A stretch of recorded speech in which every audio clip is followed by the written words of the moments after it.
Yo, I gotta tell you, I've never interviewed somebody from New Edition. So No it's really, way. yeah, I've Really? interviewed a lot of people, never folks from New Edition. I got to tell you, I saw y'all in concert a few years ago at Essence, and I've Oh yeah, seen a yeah. lot of people in concert. Yeah, Oh, it yeah. was one of the best shows I've ever seen in my life. It Oh, was just thank you. phenomenal. I mean, like I know the Wow. music so well, but I mean, y'all are just true like hardcore entertainers. It was, I mean, I've seen Prince, I've seen Janet. Oh, Me, wow. me and my friend, we were like just out of our seat. We didn't even sit down the entire time. So it's an honor to interview you. Well, thank you. Thank you for having me. And yeah, we enjoy what we do. And I think that's the thing that probably makes the difference. And I'm not saying other people don't, but for us, part of the key is that we really honestly enjoy performing. And there's something about us when we've all done our things, individually, but when we come together collectively, it is like this explosion, man, that is just I don't know.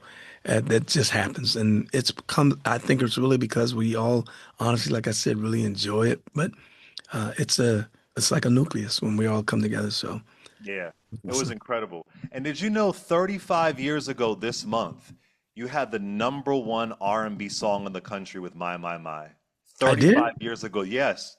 On the Hot Black Singles chart, they called it back then. Hot Wow, Blacks, you had the number one song in the country. that's interesting because I'm only 40. Let's see. How did that happen?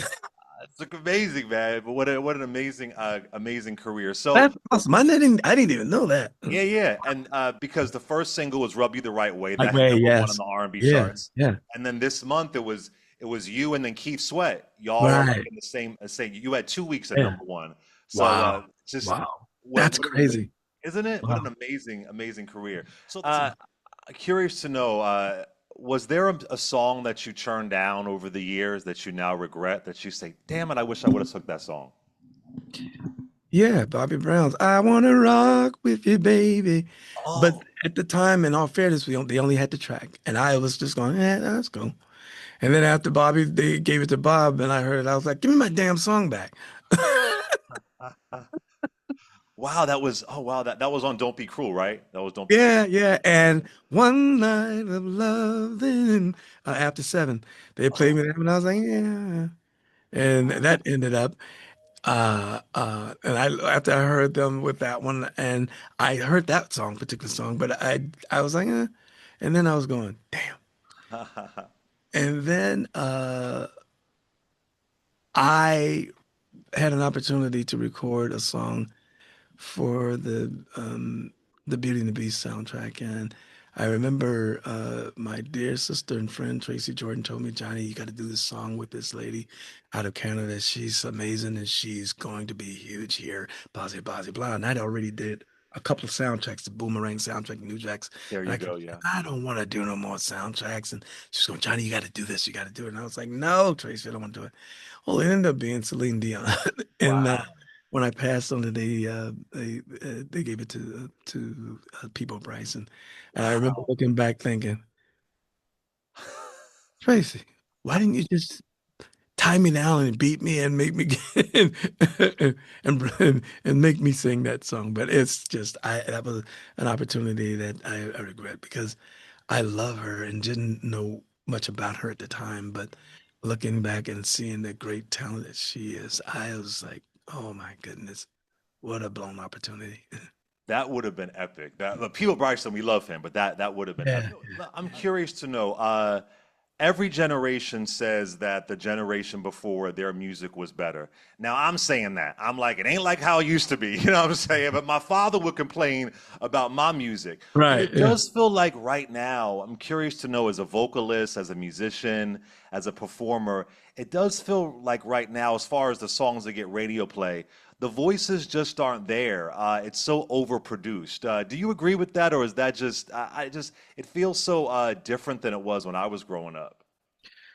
Well, there's some truth to that, but the truth of the matter is music is a form of art, and The truth is we have to understand that what works for some people in art, when we look at art, something somebody can see in it that I don't see, and it might not be my taste, but it's still a form of art. So I've learned to respect music in that way, and for that reason.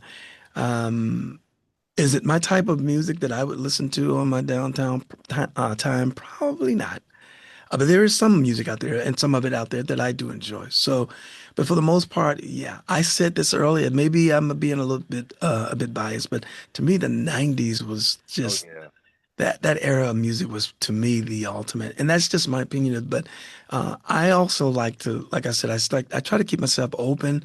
I try to listen to music in a way that it's with open heart, with open ears, and because I like as a musician, anything I can be inspired by a number of things, whether it's the melody, whether somebody says something that just makes give me an idea, whether it's the beat, whether it's just something, a mark of music in the song that just that really gets to me.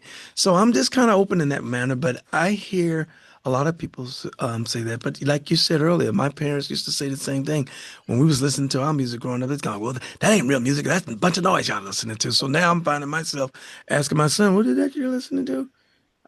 Yeah.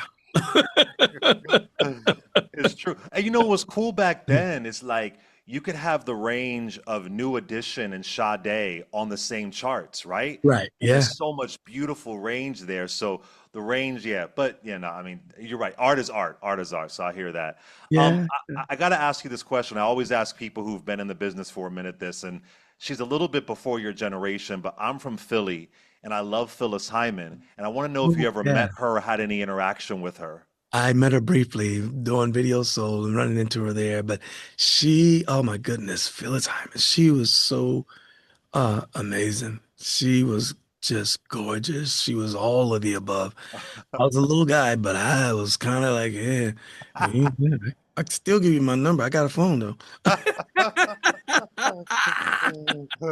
She was amazing. Though. She was just a great talent all the way around. And when I look at and listen to, I've learned her story. It's just, life be lifing for a lot of us. And sometimes we don't know how to process those things. And when it comes down to putting things in perspective, and sometimes the trauma of life and the things that we've gone through or we go through can have such an impact on us that we don't know how to filter through it and find our way through it. But the I feel that the art, the music that she left here for us will never die.